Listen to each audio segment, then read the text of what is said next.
Hello स्टारियंस, hope so आपका paper बहुत अच्छा हुआ होगा। आज हम लोग पेपर की कुछ ट्रेंड की बात करें तो बायो का पेपर एनसीईआरटी बेस्ड था। इसे कहने में कहीं कोई दुविधा नहीं होनी चाहिए हम लोगों को। बायो का पेपर टफ था, इजी था, मॉडरेट लेवल का था। अगर कहा जाए तो बेटा मॉडरेट लेवल कहेंगे, क्योंकि बायो का क्वेश्चन आया तो एनसीईआरटी से था, लेकिन थोड़े क्वेश्चन की जो फ्रेमिंग थी, जो बार बार हम आपको क्लास में डिस्कस करते थे कि न्यूली फ्रेम्ड क्वेश्चन आते हैं मेन एग्जाम में, ट्रेंड वही था। क्योंकि अब जो पीवाईक्यू का ट्रेंड आज के 5-7 साल पहले बार बार मैं डिस्कस करता हूँ हुआ करता था, वो नहीं चल रहा है। आजकल स्टेटमेंट बेस्ड क्वेश्चन आते हैं, रीजन एसर्शन आते हैं, वही ट्रेंड रहा है। मैच द फॉलोइंग वाले क्वेश्चन आते हैं, वही ट्रेंड रहा है। और इसी वजह से पेपर की जो लेंथ थी वो थोड़ी क्या हो गई है, बढ़ गई है। रीडिंग टाइम थोड़ा बढ़ गया है। बहुत सारे बच्चे जिन लोगों ने रीडिंग वाली एबिलिटी अपने अंदर डेवलप की होगी, बहुत अच्छा किया होगा, लेकिन जो थोड़ी सी रीडिंग वाली एबिलिटी अपनी कम किए होंगे, उनके साथ थोड़ी प्रॉब्लम रही होगी। आज हम लोग बात करेंगे यूनिट वाइज बायो में किस यूनिट से कितने नंबर ऑफ क्वेश्चन आए थे। जैसा मैं बार बार आपको क्लास में बताता रहा हूं कि हर यूनिट का जो वेटेज होता है वो एक बराबर होता है। आज के पेपर में जो मैं एनालाइज किया हूं उसमें कुछ वैसा ही ट्रेंड देखने को मिला है।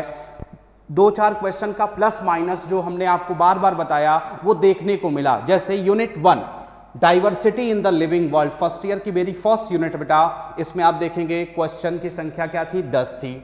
Structural organisation in animals and plants, इससे बेटा 8 क्वेश्चन आए हुए थे पेपर में। सेल स्ट्रक्चर एंड फंक्शन से 11 क्वेश्चन आया हुआ था पेपर में। प्लांट फिजियोलॉजी से बेटा 12 क्वेश्चन आए हुए थे पेपर में। ह्यूमन फिजियोलॉजी से 13 क्वेश्चन आए हुए थे। इसी तरीके से हम लोग सेकेंड ईयर बायोलॉजी देखेंगे तो वेरी फर्स्ट यूनिट रिप्रोडक्शन, जिससे 12 क्वेश्चन आया हुआ था।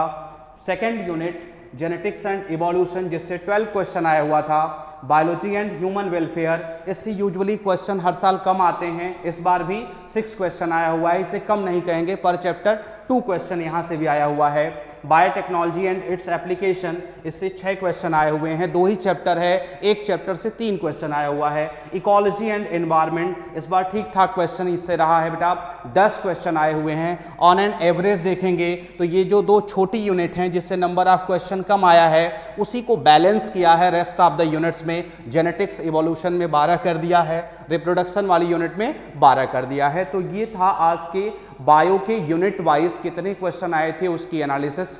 पेपर को हमने बताया कि पेपर का जो लेवल था वो मॉडरेट लेवल का पेपर था, ना इसे टफ कहेंगे ना इसे इजी कहेंगे। मॉडरेट लेवल में क्यों गया, क्योंकि थोड़ी सी क्वेश्चन की साइज क्या हो गई थी, बड़ी हो गई थी, और सीधे सीधे क्वेश्चन के आंसर तक हम नहीं पहुंच पाए। क्यों नहीं पहुंच पाए, क्योंकि हमेशा हम आपको बताते रहे हैं कि क्वेश्चन न्यूली फ्रेम्ड आते हैं बेटा। जब से आयोगों ने प्लेगरिज्म का रूल अप्लाई किया है तो अब पुराना क्वेश्चन कभी भी पेपर में नहीं दिया जा सकता है। Thank you.